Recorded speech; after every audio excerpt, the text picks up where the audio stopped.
আসসালামু আলাইকুম, সবাইকে জানাই ঈদ মোবারক। কেমন আছেন সবাই? আশা করি ভালো আছেন। আলহামদুলিল্লাহ, আমরা অনেক ভালো আছি।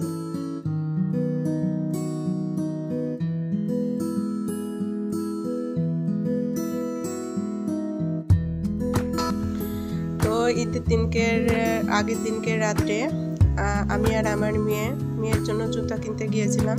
এই ভিডিওটা করে রেখেছিলাম, কিন্তু আমি আপলোড দিতে না পারাতে আজকে আমি ভিডিওটি আপলোড দিলাম।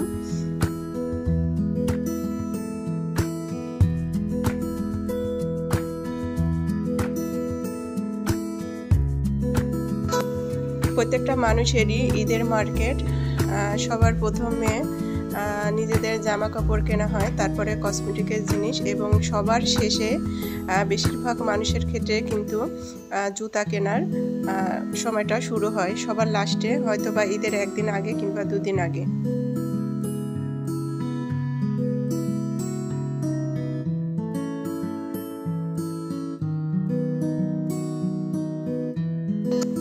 তো আমাদের অনেক কিছু কেনাকাটা হয়ে গেছে। এর মধ্যে মেয়ের ঈদের যত কিছু কেনাকাটার প্রয়োজন সবই কেনাকাটা হয়ে গেছে।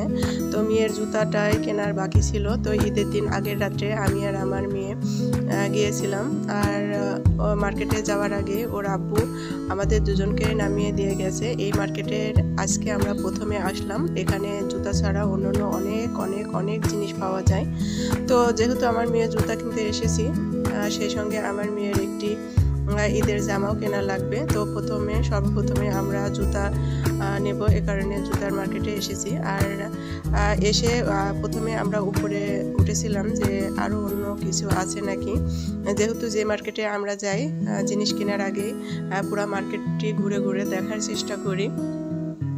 তারপরে অবশেষে সমস্ত কিছু ঘুরে ঘুরে দেখার পরে মেয়ের জুতা কেনার জন্য জুতার যে সেকশন এখানে চলে আসলাম। তো এখানে এসে দেখলাম এখানে ছেলে মেয়ে উভয়ের পক্ষের জুতা পাওয়া যায়। তো সবচেয়ে বেশি মেয়েদের জুতা এখানে, আমার মেয়ের পাই সাইজের জুতা এখানে সবচেয়ে বেশি। আর এখানে মানে যতগুলো জুতা দেখেছি মাশাআল্লাহ সবগুলোই সুন্দর। তো এই জুতার মধ্যে কোনটা নেব এটার মধ্যে দুজনে কনফিউজ হয়ে গেছি। জুতা পছন্দ করে রাখার পরে আবার আরেক জোড়া জুতা দেখে ভালো লাগে, এভাবেই অনেক খোঁজাখুঁজি করার পরে মেয়ের জুতা নেওয়া হচ্ছে। আর প্রত্যেকটা জুতা, যে জুতাগুলো আমাদের পছন্দ হচ্ছে সমস্ত জুতায়, সেই জুতাগুলো মেয়ের পায়ে লাগিয়ে তার সাইজে হচ্ছে নাকি পায়ে লাগিয়ে তাকে হাঁটিয়ে তারপরে জুতা আমরা চয়েস করছি। কারণ জুতা নিয়ে আসার পরে বাসাতে যদি পায়ে দিয়ে হাঁটার সমস্যা হয় এগুলো আর এখানে নাকি রিটার্ন দেওয়া যায় 7 দিনের মধ্যে, যে কোনো জিনিস চেঞ্জ করা যায়। এখানে জিনিস কেনার পরে যে মেমোটা দেয় সেই মেমো রেখে দিলে, মেমো সঙ্গে করে নিয়ে গেলে সমস্ত কিছু রিটার্ন দেয়। এটা আমার জানা ছিল না। তো আমরা যে বিল্ডিংয়ে থাকি এখানে যে সুপার মার্কেট ওখানে বিশেষ করে কসমেটিকের জিনিস পাওয়া যায়। সেই মার্কেটে গিয়েছিলাম। পুষ্পর আব্বুর জন্য যে গেঞ্জি পেয়েছিলাম, ওর জন্য বোরকা নিয়েছিলাম। তো চেঞ্জ করে দেবে নাকি ভাই গলাতেই বললো না, সমস্যা নেই, এখানে প্রত্যেকটা সুপার মার্কেটের জিনিসই আপনারা চেঞ্জ করতে পারবেন। তবে একটাই সত্য যে আপনাদের ভাউচার এখান থেকে দেয় সেই ভাউচারটি অবশ্যই আপনারা সংগ্রহ করে রাখবেন, না হলে এরা রিটার্ন দিবে না। তো ভাউচার থাকলে প্রত্যেকটা জিনিসই আপনারা চেঞ্জ করতে পারবেন, তবে আপনাদের টাকা ব্যাক দিবে না। জিনিসের যে জিনিস নেবেন সেই জিনিস অনুযায়ী আপনারা জিনিস চেঞ্জ করতে পারবেন। তারপরেও অনেকটা দূর এখানকার মার্কেট, যে মার্কেটে আমরা এসেছি। তবুও আমার মেয়েকে জুতা কিনে কনফার্ম হওয়ার আগে সেই জুতা পায়ে পরিয়ে সে অনেকক্ষণ হাঁটাহাঁটি করার পরে আমরা সেই জুতা কনফার্ম হয়ে নিলাম। তো জুতা নেওয়ার পরে এই সাইডে আমরা চলে আসলাম মেয়ের ফ্রক নেব, কারণ মেয়ের ফ্রক এখনও আমার কেনাকাটা হয়নি, ওর জন্য টপস অনেকগুলো কেনা হয়েছে।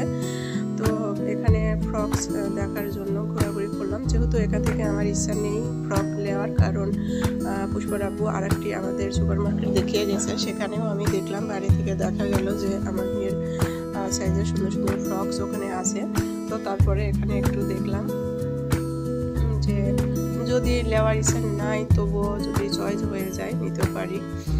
তো এখানে দেখলাম যে আমাদের মানে এখানে যেহেতু 3 পিস পিস আইটেম কোনো কিছু নেই এখানে। সৌদিয়ানেরা যেগুলো ব্যবহার করে, যে আইটেমের পোশাক ব্যবহার করে, এসব আইটেমের পোশাকই এখানে অ্যাভেলেবল পাওয়া যায়। এটা বাংলাদেশের মানুষ, আমরা বিশেষ করে গ্রামের অঞ্চলের মানুষ এগুলো আমরা ব্যবহার কখনো করি না, অভ্যস্ত নয়।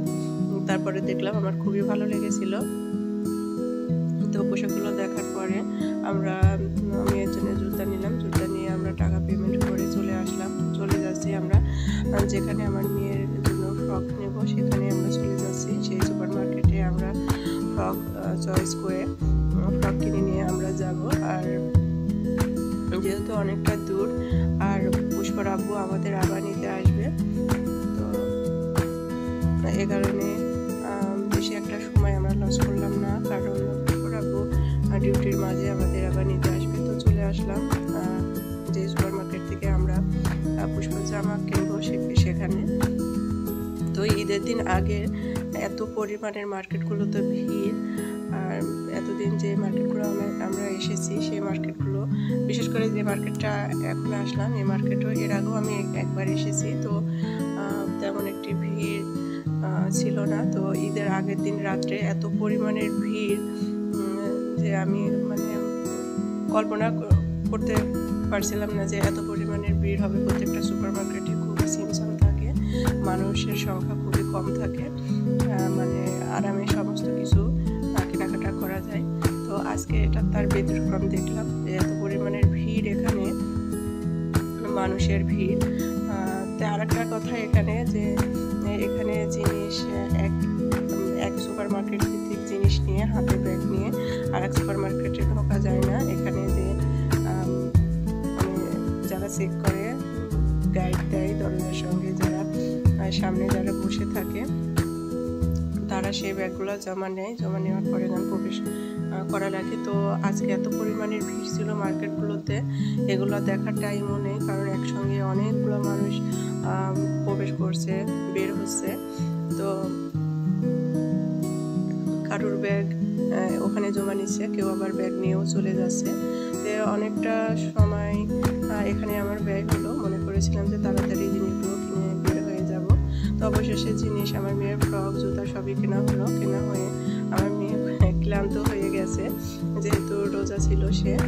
রোজা রেখে আমরা ইফতারির শেষে চলে এসেছি সুপার মার্কেটে। আর সে আর হাঁটতেও পারতেছিল না, বিরক্ত বোধ করতেছিল। আর আমার আর একটি সমস্যা হয়ে গেছে, যে মোবাইল আমি এনেছি, এখানকার যে সিম পুষ্পর আপু আমার মোবাইলে না দিয়ে রুমে একটা মোবাইল ছিল, ওটাই পরে রেখেছে। তো সেই মোবাইলটা আমার আনতে এতটুকু পরিমাণের খেয়াল নেই। পুষ্পর আপু বারবার হয়তো বা ফোন দিচ্ছে, তো আমাদের সঙ্গে যোগাযোগ করতে পারছে না। তো অবশেষে আমরা দুজনেই রওনা দিয়ে দিলাম হেঁটে হেঁটে বাসার উদ্দেশ্যে। তারপরে যেতে যেতে আমাদের কিছুক্ষণ যেতে কিন্তু তারা পুষ্পর আপুর সঙ্গে দেখা হয়ে গিয়েছিল। পুষ্পর আপু নাকি অনেকবার ফোন দিয়েছে, আমাদের সঙ্গে যোগাযোগ করতে পারছে না। আর এখানে যে সুপার মার্কেট আমাদের নামিয়ে দিয়ে গেছে, এখানে নাকি 3 থেকে 4 বার রাউন্ড দিয়েছে আমাদের সঙ্গে যোগাযোগ করার জন্য, দেখার জন্য। তো কোনো মতে আমাদের সঙ্গে দেখা হয়নি।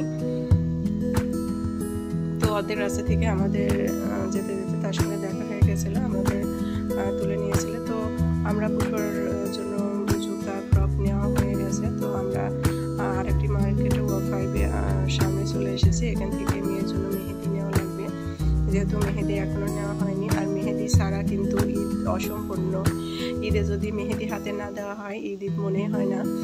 হাতে মেহেদি দিয়ে সমস্ত কিছু কমপ্লিট করার পরে, মার্কেট বলেন, কাজকর্ম বলেন, সমস্ত কিছু কমপ্লিট করার পরে মেহেদি যখন হাতে দেওয়া হয়, তখনই কিন্তু ঈদের পূর্ণতা পায়। হাতে মেহেদি না দিলে কিন্তু সেই পূর্ণতাটা পায় না। তো আমাদের সমস্ত কিছুই কেনাকাটা হয়ে গেছে, শুধু বাকি আছে মেহেদিটা। তো মেহেদির জন্য আমরা এই মার্কেটে আসলাম। তো মেহেদি নেওয়ার পরে ওখান থেকে আমরা রওনা দিয়েছিলাম। তো আপনারা সবাই ভালো থাকবেন, সুস্থ থাকবেন। সবাইকে জানাই আবারও ঈদের শুভেচ্ছা, ঈদ মুবারক। আজ এ পর্যন্ত, সবাই আমাদের জন্য দোয়া করবেন। আল্লাহ হাফেজ।